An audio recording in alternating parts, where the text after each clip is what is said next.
बिस्मिल्लाहिर्रहमानिर्रहीम अस्सलाम वालेकुम जी स्टूडेंट्स। आज के हमारे इस लेक्चर में हमने एक्सरसाइज 4.8 फर्स्ट ईयर मैथमेटिक्स का सीक्वेंसेस एंड सीरीज वाले चैप्टर में से काफ़ी इंपॉर्टेंट, काफ़ी मज़ेदार, काफ़ी आसान क्वेश्चन है। हमारे पास क्वेश्चन क्या कहता है, इफ़ द नंबर्स, ये हमारे पास कुछ वैल्यूज़ दी गई है और ये वैल्यूज़ किस फॉर्म में है, आर इन हार्मोनिक प्रोग्रेशन में है। ठीक है, हमने फाइंड क्या करना है, यू की वैल्यू फाइंड आउट करना है। इनको इस्तेमाल करके सबसे पहले क्वेश्चन से कुछ वैल्यूज़ निकालेंगे। हमारे पास जो वैल्यूज़ दी गई हैं इनसे हेल्प लेंगे। मैंने लिखा सॉल्यूशन।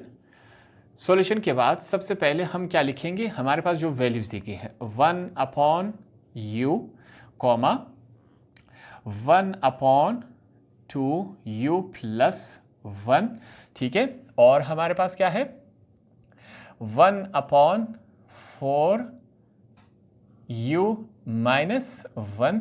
साथ में हम क्या लिखेंगे, आर इन हार्मोनिक प्रोग्रेशन। ठीक है, ये हमारे पास हार्मोनिक प्रोग्रेशन में है। अगला स्टेप हमारे पास क्या होता था, इसको हार्मोनिक प्रोग्रेशन से अरिथमेटिक प्रोग्रेशन में हमने कन्वर्ट करवाना है।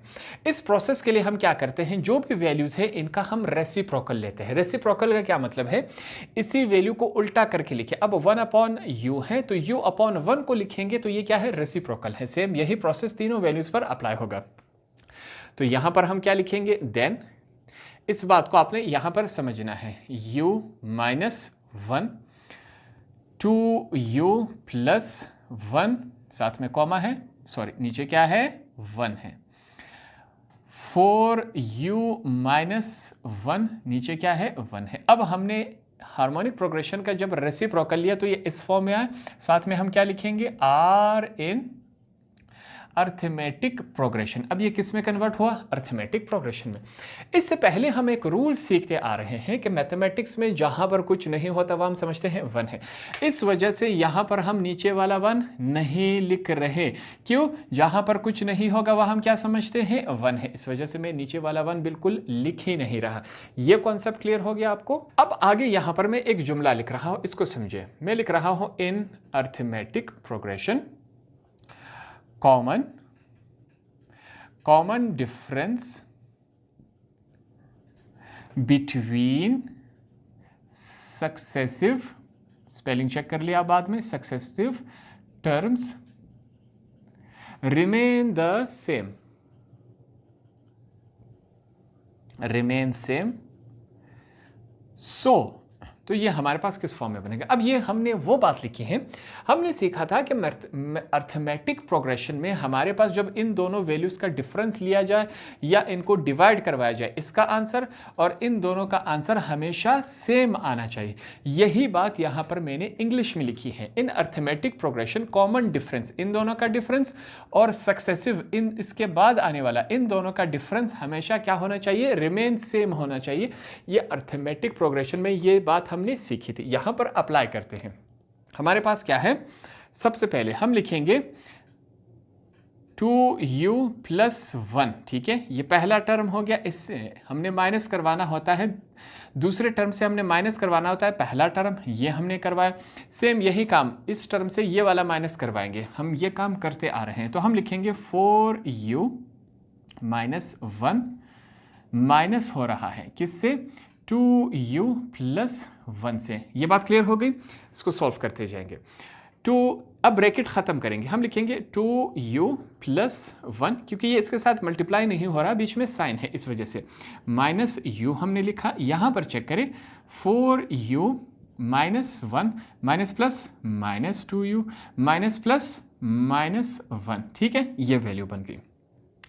इस साइड में हमारे पास यहां पर 2u है, यहां पर एक u है, तो दो में से एक u निकल जाए तो हमारे पास एक ही u रह जाएगा, u प्लस 1 हमारे पास वैल्यू रह गई। ये क्लियर हो गया। 4u में से 2u निकाल ले तो हमारे पास 2u ही रह जाएगा। ये बात क्लियर। माइनस और माइनस प्लस हो जाता है, साइन माइनस का लगता है, 1 में 1 और 1 कितने हो गए, 2 हो गए। यहाँ तक क्लियर हो गया। सिंपल सा प्रोसेस कर रहे हैं, सिंपल सा काम, कोई हमने मुश्किल मेथड यूज़ नहीं किया। यहाँ पर u वाली वैल्यूज़ भी है सिंपल, हम u वाली वैल्यू को एक तरफ करेंगे, सिंपल वैल्यूज़ को दूसरी तरफ ले जाएंगे, सिंपल सा काम है। यहाँ पर चेक करें, हम इज इक्वल टू लगाएंगे, 1 पहले से मौजूद है, ये 2 हमारे पास नेगेटिव है, इस तरफ आके पॉजिटिव 2 बन गया, 2u पहले से है, u यहाँ पर क्या है पॉजिटिव है, इज इक्वल टू की दूसरी तरफ जाके क्या हो जाएगा नेगेटिव हो जाएगा। 2 + 1 कितने हो जाते हैं 3 इज इक्वल टू 2u में से एक u कैंसिल हो जाए तो हमारे पास सिंपल u ही रह जाएगा। इसको अगर हम सीधा करके लिखें u is equal to 3। Question की तरफ वापस जाएंगे, क्वेश्चन में हमसे क्या पूछा गया था फाइंड u। इसको इस्तेमाल करके हार्मोनिक प्रोग्रेशन को इस्तेमाल करके हमने क्या फाइंड आउट करना था u को फाइंड आउट करना था। सबसे पहले हमने हार्मोनिक प्रोग्रेशन को अर्थमेटिक प्रोग्रेशन में कन्वर्ट किया रेसिप्रोकल के जरिए। रेसिप्रोकल को हम इसी वैल्यू को उल्टा करके लिखते हैं, नीचे वाला 1 हम नहीं लिखते। रीज़न और दलील क्या देंगे कि नीचे जहाँ पर कुछ नहीं होता वहाँ पर हम 1 समझते, इस वजह से नीचे वाला 1 हम नहीं लिखते, ऊपर वाला 1 लाजमी लिखा जाएगा। फिर हमने इसको कहा कि अर्थमेटिक प्रोग्रेशन में हम दो वैल्यूज़ का जो डिफरेंस आना चाहिए वो अगली दो वैल्यूज़ का भी सेम ही आना चाहिए। वही यहाँ पर हमने अप्लाई किया, वही रूल, इसको सॉल्व करते गए हमारे पास u का आंसर आया। क्वेश्चन में हमसे यही पूछा गया था कि फाइंड u, हमने यहाँ पर आसानी से फाइंड आउट कर लिया। होप आपको ये वाला क्वेश्चन भी आसानी से समझ आ गया होगा।